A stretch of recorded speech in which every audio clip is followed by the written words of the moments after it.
Live news, खबर तो पक्की है। नमस्ते साथियों, जय हिंद।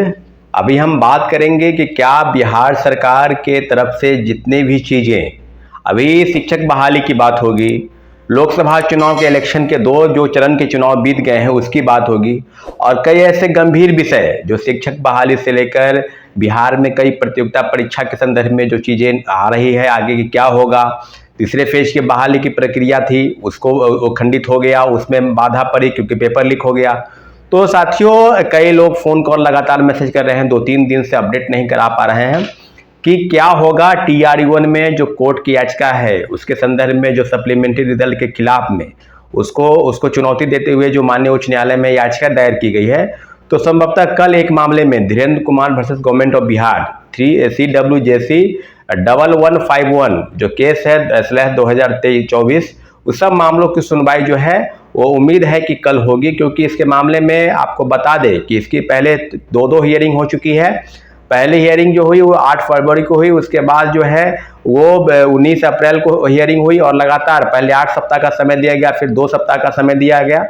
अब जो बातें थी कि 19 अप्रैल को होने वाली थी, परंतु 19 अप्रैल को जो केस नंबर था वो 150 से ज़्यादा हो गया था, इसलिए सुनवाई नहीं हो पाई। तो अब उम्मीद है आज कि जो हम लोग के लॉयर हैं उनके द्वारा कहा जा रहा है कि संभवतः आज केस की सुनवाई होगी।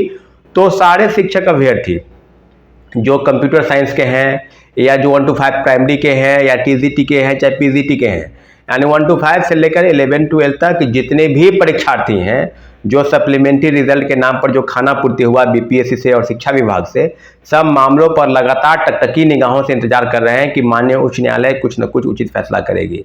आपको याद होगा इसके पहले भी कि जो बंगाल में खेला हुआ, बंगाल में 2016 के जो शिक्षक बहाली थी, प्रक्रिया थी, उसको चुनौती देते हुए कुछ लोग माननीय उच्च न्यायालय गया, उच्च न्यायालय ने पूरी प्रक्रिया बहाली को रद्द कर दिया गया, और लगभग 26,000 जो शिक्षक बहाल थे सबको पद से हटाया गया, और सबको अपने जो वेतनमान आप लिए हैं उसमें इन सूद सहित यानी इंटरेस्ट सहित वो जोड़कर आपको सरकार को वहन करना है। तो आप समझ लीजिए कि TRE-1 और TRE-2 में जो खेला भंडाफोड़ हुआ, जो आरोपी पकड़ा गए, और अभी हाल में ही जो मध्य प्रदेश के उज्जैन से जो गिरफ्तार हुए लोग, उनका रिमांड पर लिया गया। एक PMCS से डॉक्टर है जो 2019 में पास किए हैं, डॉक्टर शिव कुमार, और उनके साथ एक महिला भी थी, और 5 लोग की गिरफ्तारी के बाद मामले का खुलासा कहाँ होगा, आर्थिक अपराध इकाई किस तरह से जांच कर रही है, बिल्कुल बेहतर जांच कर रही है। परंतु इतना जरूर है कि जो जांच के आधार पर जो आरोपियों के बयान आएंगे, उसके बाद जांच का आधार कैसे हो, क्योंकि अब लगातार आप देख रहे हैं कि लोकसभा के चुनाव हो रहे हैं। लोकसभा के चुनाव के बाद जो 4 जून के बाद जो मतगणना होगी, उसके बाद जो है 10, 11, 12 ऐसे जो परीक्षा की संभावित तिथि है वो BPSC द्वारा बताई जा रही है। तो एक बात आप बताइए कि जिस BPSC पर पहले से जांच हो, जो BPSC के अधिकारियों और बिना कर्मचारियों की मिली भगत के, क्या आप लोग को लगता है कि पेपर लीक हो गया है? क्या पेपर लीक के संदर्भ में जो प्रिंटिंग प्रेस में छपने से पहले लोगों को पहुंचाया गया, मुहैया कराया गया?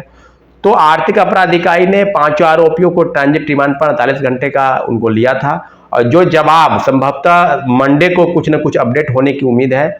आर्थिक अपराध इकाई बेहतर काम कर रही है, पूरी भरोसा और उम्मीद के साथ कि हम लोगों के साथ जो शिक्षक अभ्यर्थी हैं, जो बिहार में बहाली के लिए मेरिट दर मेरिट घूम रहे हैं, मेरिट वाले, और पैसे देकर TRE-1 और TRE-2 में हजारों परीक्षार्थी बहाल हो गए हैं। अब उनके मन में सवाल है कि परीक्षा रद्द क्यों नहीं होगा।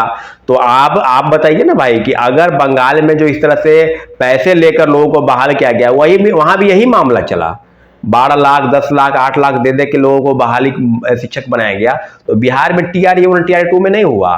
तो आप कह रहे हैं कि हम तो मेरिट वाले हैं। अरे भाई, जो परीक्षार्थी जो अच्छे लोग हैं, जो मेरिट वाले हैं, उनको कहाँ कुछ कहा जा रहा है? कहा जा रहा है उन लोगों को जो पैसे देकर बहाल हुए हैं, और पैसे देकर जो बहाल हुए हैं ना, पूरा आंकड़ा अभी आपको हर जिले का आंकड़ा पता चल रहा है।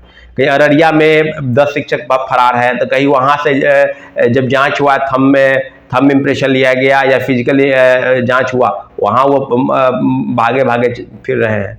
तो सारे शिक्षक अभ्यर्थियों से जो जीचे हैं सामने, वो बिल्कुल है कि फर्जीवाड़ा बड़े पैमाने पर हुआ। और जो पूर्व चेयरमैन अतुल प्रसाद जी है, उनके रहते हुआ और उन पर सबसे बड़ा भ्रष्टाचारी कोई अगर है तो खुल के है, डंके की चोट पर है, वो व्यक्ति है अतुल प्रसाद। छात्रों अभ्यर्थियों को डराया धमकाया, BPSC के गेट के पास धारा 144 लगाने वाला व्यक्ति, कि जो है सेकेंड फेज की बहाली में परीक्षा जो है उसके रिजल्ट के प्रकाशन में विलंब होगा, उसके रिजल्ट के प्रकाशन में अवरोध पैदा होगा, इसलिए धारा 144 लगाया गया। अरे भाई आप बताइए ना भाई कि TRE-1 और TRE-2 में जो ब्लैक लिस्टेड कंपनी को ठेका कौन दिया? आपके बिना सिग्नेचर की उम्मीद नहीं है कि हुआ होगा। तो अब जो बातें ये हैं कि सरकार से चाहे पहले महागठबंधन की हो चाहे NDA की हो, सप्लीमेंट्री रिजल्ट के नाम पर धोखा हुआ, सीटेट अपियरिंग के नाम पर धोखा हुआ। लगातार हम लोग डिमांड कर रहे थे, कुछ नहीं हुआ। लगातार हम लोग ये भी डिमांड कर रहे थे कि कम से कम ST-ET के परीक्षा के संदर्भ में उसको भी कम से कम बैठा लेते। तो उनका तो रिजल्ट आ गया, CTET का रिजल्ट आ गया, तो ST-ET की परीक्षा भी होने वाली नहीं है। तीसरे फेज की बहाली में जो हम लोग की प्रमुख मांग थी उसमें है कि 10 वर्ष की कम से कम छूट मिलनी चाहिए। और अटेम्प्ट को लेकर जब इस तरह से फर्जीवाड़ा होगा, जब इस तरह से भ्रष्टाचार होगा, तो 3 बार परीक्षा में बैठने की बाध्यता तो सीधे खत्म हो जाएगी। तो सीधे में हम लोग का मानना है कि बाध्यता के 3 बार से बढ़ाकर 5 बार और कम से कम 10 वर्ष की उम्र छूट सीमा उनको मिलनी चाहिए थी, परंतु नहीं हुआ। तीसरे फेज की बहाली पर जांच अभी चल रही है। बिना जांच हुए परीक्षा लेना किसी भी सूरत हाल में ठीक नहीं है। ये पेपर लीक की तरफ और भी जाएगा मामला, क्योंकि सेंध हमारी BPSC खुद करवा चुकी है। BPSC के सारे भ्रष्टाचार में लिप्त सारे अधिकारियों और कर्मचारियों की मिली भगत इसमें है। तो पूरी जांच हो जाए। आर्थिक अपराध इकाई बेहतर काम कर रही है, आगे बढ़े जांच में, और कई लोग कई गिरोह इसमें शामिल है, सबका भंडाफोड़ हो। और कल सप्लीमेंट्री रिजल्ट के नाम पर जो सप्लीमेंट्री रिजल्ट को लेकर TRE-1 में जो सुनवाई है उसके संदर्भ में आपको हम आज अपडेट दे देंगे कि क्या होगा। और आने वाले समय में TRE-2 में भी जो कुछ कोर्ट में याचिका दायर हुई है उसके संदर्भ में भी आपको अपडेट देंगे। ठीक है साथियों, धन्यवाद, जय हिंद। लाइव न्यूज, खबर तो पक्की है।